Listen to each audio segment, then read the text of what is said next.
Σπυροφυλάκιο Δασσά, 29 Δεκεμβρίου 2025. Μια ηλιόλουστη αλλά κρύα μέρα.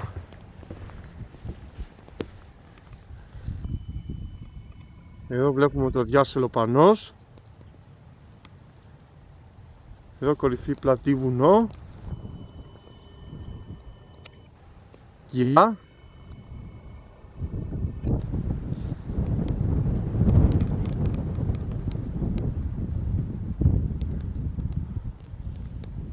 Και εδώ κορυφή Κλαμαλή. Εδώ με τις ανεμογεννήτριες ο Μουγκουλτός.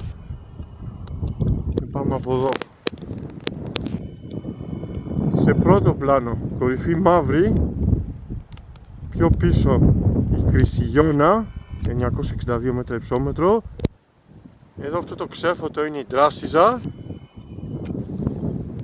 Στο βάθος βλέπουμε η Θερόνα.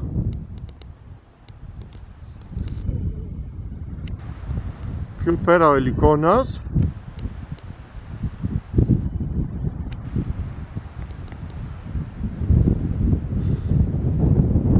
Στο πολύ βάθος η Ζήρια.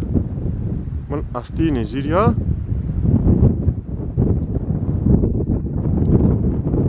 Και εδώ οριακά Χελμός. Χωράμε.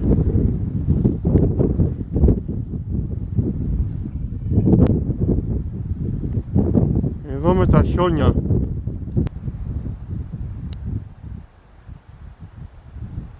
βλέπουμε καθαρά το Παρνασσό.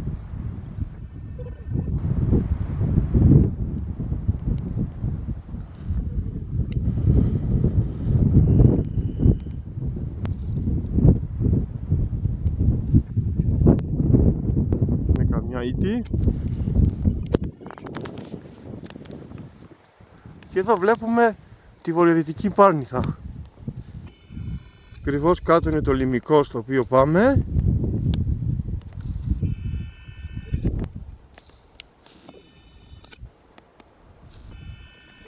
Ισάκι το Αγίου Γεωργίου του Λιμικού.